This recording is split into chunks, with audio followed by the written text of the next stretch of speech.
Our journey to Jaques Station continues. Along the way, we talk about the amazing alien discoveries happening back in the bubble, gaze upon some beautiful sights out in the depths of space, and touch down at the second base camp of Convoy 2.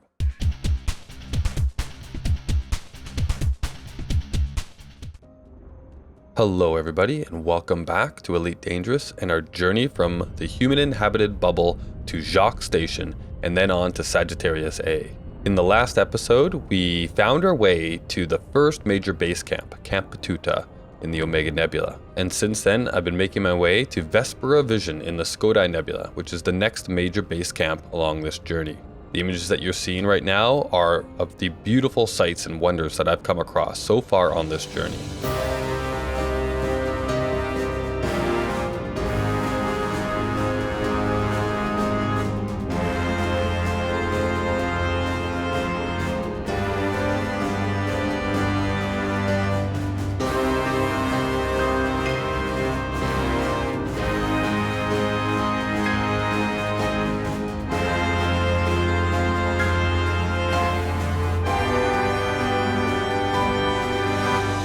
While I have been making my exodus away from human-inhabited space, there have been some exciting things going on back in the bubble.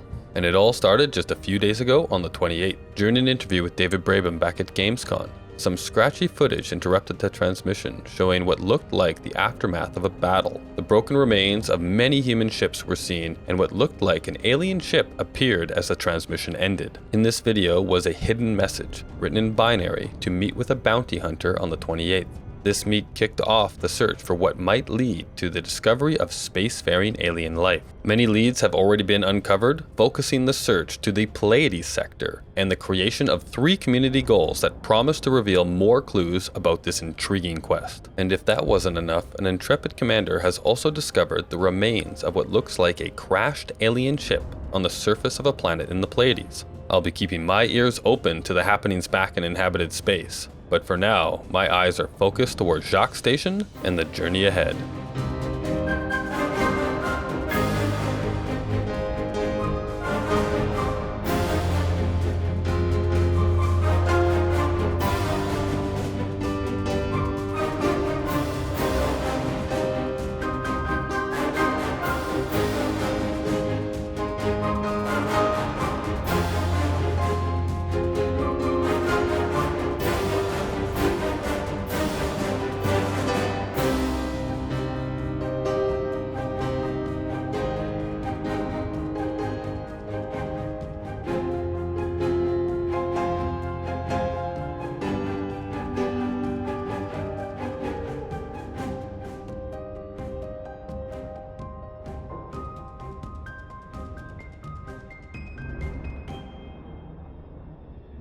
Alright, so take a look at this system. It's got a very beautiful Class A white star.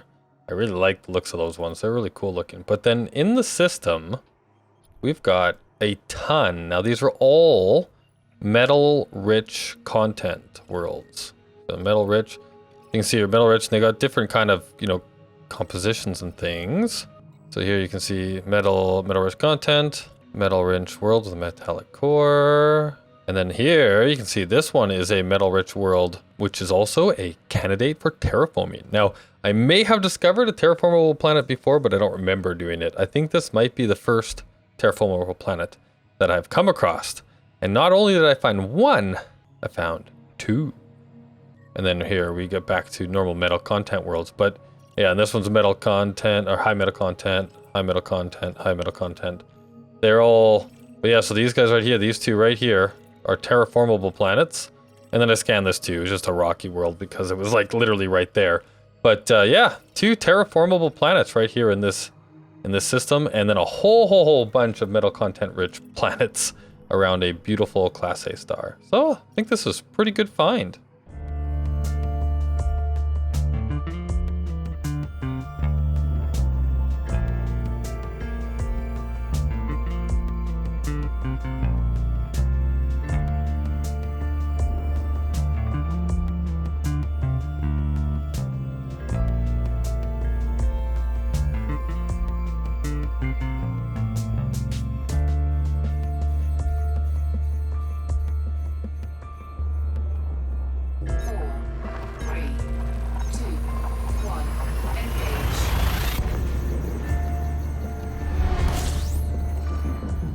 And welcome to the Eagle Nebula. So I've just made it to waypoint 4 in my trip to Jaques Station. Let's take a look. What's in the system map for this system? Nothing. You get this from time to time. Let's show you how far I've made it now. So I've just arrived here in the... Ooh, what is all of this? There is a bunch of stars in here. I'm not exactly sure what that is, but I think I'm going to stick around here for a little bit and check that out. But yeah, here we are in the Eagle Nebula. And there is the bubble. And I've only made it from, I think, about here. Yeah, that's the Omega Nebula over there. That's as far as I've made it in this particular trip so far. In this play session, I guess. Got a long way yet to go to get to my next base camp, which is way over here in this nebula. I'm pushing on. I will make it at some point. But I'm definitely slower than everybody else, it seems. It looks like I'm not the only one that's slower here. It looks like I got a friend sitting here right beside me, actually, looking at... It looks like a giant cluster of stars. They're all scoopable stars. They're all F-type stars. This is a giant cluster of F-type stars. Wow. That's pretty cool, actually. Very cool. In the Eagle Nebula. So if you're into F-class stars, come to the Eagle Nebula.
I'm approaching the base camp planet, base camp 2. We'll see what convoy 2's organizers have selected for the next base camp. The first one was really gorgeous. First, we got to find the base camp site. Let's see if I've gotten any better at this. All right, so that right there looks like what we're looking for. And we want the smaller of the two. So let's see if this is actually what we want. There's 2 craters. We want to be in between the 2, closer to the small one. I think this might actually be it right here. Orbital flight engaged. So this is going to be where it is, down in this little crater here, or this little canyon line here. And we've landed. Landed at the second base camp, and the next major base camp is actually Jaques Station, but it is still quite a ways out. If we take a look at where we are right now, we are in this beautiful system here, the Vespera Vision system. Or at least that is what it's named as the base camp, but obviously it's Pruna Pohi TSB-D126, which just rolls off the tongue. I don't know why they would, call it Vespera Vision. But there's a ton of planets in this system. Looks like we've got a few, I would imagine these are more metal rich. We've got a few of the metal rich. And then over here, yeah, that would probably be more of a rocky planet out there.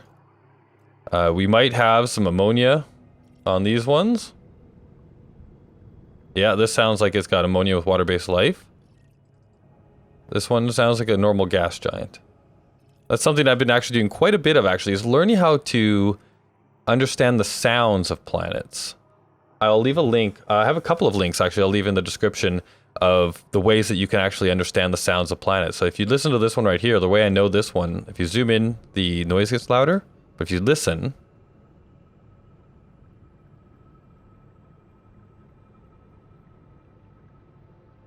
you can hear the sound of trickling water. And that's how you know that this one is probably like a water-based life on this particular gas giant. Now this one down here, this looks like it could possibly be an Earth-like planet, right? But based on its sound, I'm thinking this is more like a metal-rich planet with an atmosphere, a metal-rich planet that has cloud systems and things of that nature. So I'm slowly getting better at listening to the sounds of different things. So this one might be worth going to check out. It's not actually that far away in the grand scheme of things. This one definitely is worth going to check out. And then you could, a couple of these different metal-rich ones might be worth it. The one that we're on right now, planet number 5, high metal content world with a metallic core. Yeah, so I imagine that most of these here are actually high metal content worlds. But yeah, so there's the system that we're in, and kind of what I've been learning along the way of how to listen to the planets, right? It's like the horse whisperer, I'm the planet whisperer. And then if we go to the massive galaxy map, and I zoom out, we are in this nebula right here, the S02E09 Nebula. And we can zoom out. You can see I'm not the only one that hasn't made it to Jaques yet. But 2, the first base camp was right here, I believe, in the Eagle Nebula. So at the end of the last episode, we made it here to the Eagle Nebula. So now at the end of this episode, we've made it to the next base camp, which is here in the S02E09 Nebula. We have traveled, so from this nebula, we have traveled 5,200 light years. So since the last episode, I've gone another 5,000 light years. And I believe from here to there was another like 550. This is where I started. We head in here. And so we have gone a total of almost 12,000 light years, just shy of 12,000 light years out of the bubble. And if you guys want to see how far away we are from Sol. So yeah, so it's almost identical to our starting location. Obviously the planet we started on was pretty close to Sol, or anyway, pretty close in the grand scheme of things, how far away we are now. But yeah, so there you go. We have made it just shy of 12,000 light years. And you may ask, okay, how much do you have left to go? So we are more than halfway done now. We are at the 2/3 mark, as you can see. So if we zoom in, just kind of like, so there's Jaques right there. So according to this, we have another 10,000 light years to go to get to Jaques. Wow, okay, that's further than I thought. Doesn't look like that much. I'm assuming that goes from where I am, right? So from here to Jaques. Yeah, we've got another 10,000 light years to go. Wow, okay, so that's quite a ways away. My goal is for the next episode, the next major episode, we will be there. That is what I'm going to try and commit to, is I'm going to make the trip from here to there between this episode and the next episode, and we will make it to Jaques Station, just like we made it to each base camp at each of these different waypoints, and we'll be at Jaques Station in the next episode. My next live stream, I will be working my way between the 2 points, for some distance between the 2 points. But yeah, we're almost there. I can't believe we've made it as far as we've made it. How is the ship holding up, you may ask? So let's take a look at our ship. We've got 97% hull, so we have taken a couple of hits. I believe that damage came from heat damage, I think. And let's take a look over at our modules. As you can see, we have a little bit of damage on our ship. And now we do have an auto field maintenance unit, right? So I could actually, especially now that we're down on a planet, I could fix these things, right? So if I repair this, you'll see it's taking some of my auto field maintenance units stock, and it's repairing my thrusters. Boom, now we're back up to 100%. And if I was a longer trip, I'd probably take 2 of these, because then you can use one auto field maintenance unit to repair the other one. We can't do that in this case because I've only got one, but it probably makes a lot of sense to repair these things. Module repaired. Ba-dung, and then turn them back on, right? Then nice. So I'm going to go through and I'm going to repair my ship, and then we're going to take a little rover around on this planet. Okay, so I've repaired my ship. Now, obviously, I cannot repair my autofields maintenance units, as I said, and I also discovered that, and this makes a lot of sense, you cannot repair your power plant, because obviously it takes the item offline to repair it, and if I take my power plant offline, I have no power, and therefore the AMFU cannot work, therefore it cannot repair it. After a quick little Google search, though, there was an option, according to some, that you might be able to repair it, and I wasn't exactly sure when I read this, but you might actually be able to repair your power plant if you go into the reboot repair mode. But I also read that there's a chance that things might not come back online properly and you explode and go back to your last station. So I am not going to risk that. I think that I'm quite all right with 97% on my power plant. I can make it to Jaques just fine with that. Now, the last thing that a wonderful explorer might need to know is that, well, what if you run out of auto field maintenance units parts to repair your stuff? Well, fear not. You can go to synthesis, because I can't say that word, and you have an AFM refill. Now, to do an AFM refuel, at least the basic one, so this will restock my processing material. Also, if you can afford these better ones here, right, like standard and premium, these will give you, according to this, repairs using higher quality materials will repair at an increased rate. So using these guys, you get an increased repair speed. As you can see down on the bottom right hand side there, 50% repair speed and 100% repair speed. Or the regular old one.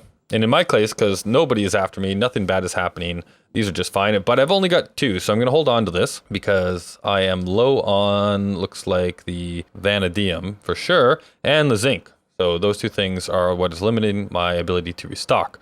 So there's no point in restocking until I actually need it. So, but it's good to know that I have some restocks as well. So if I do run low on my field maintenance unit, I can restock it and be good to go. That would be awesome for longer trips out into the black, for sure. So let's get out onto the surface and take a look around.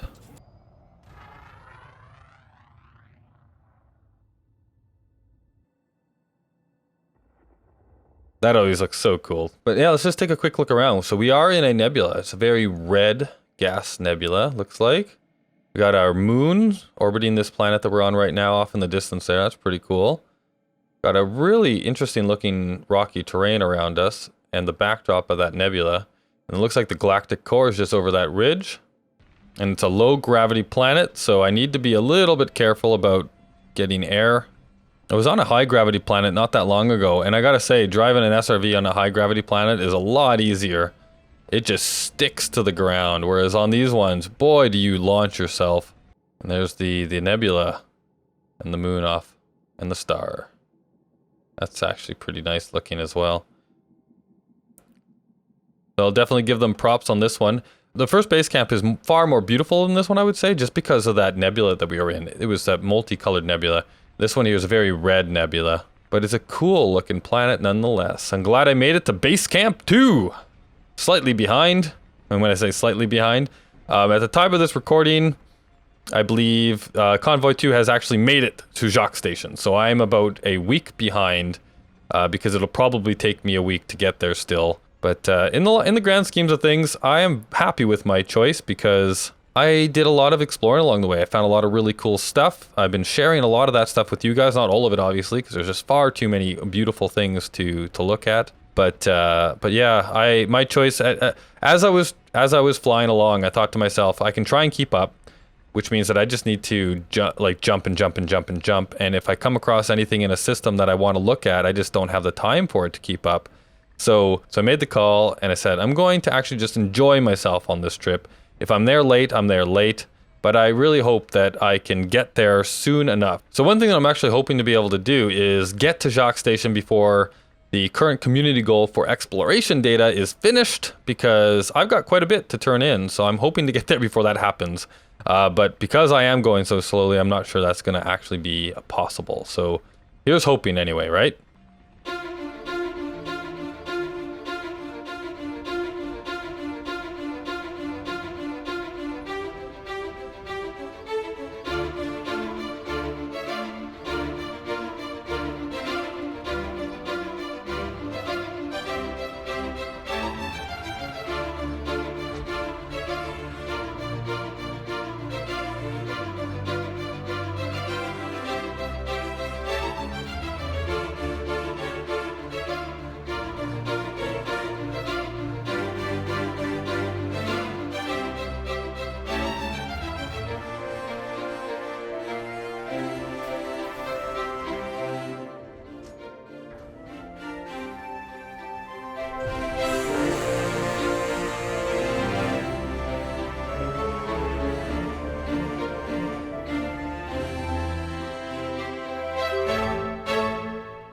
If I wasn't over 10,000 light years away, I would be getting involved in these community goals and the search for alien life. If you happen to be in human inhabited space, I would encourage you to get involved and to share your tales of discovery with me. I'm really fascinated on how this story will unveil. Currently, my sights are set on Jaques Station, and it appears to be well away from all the action. That said, it has also been noted that most of the alien activity seems to be focused around nebulae, and Jaques is surrounded by them.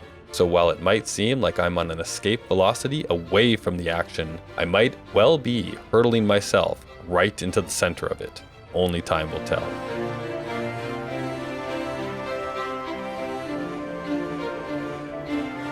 So with that, if you enjoyed this video, feel free to give it a like. You'll be letting me know that you're excited for more Elite Dangerous action and helping to expose the video to amazing people like you.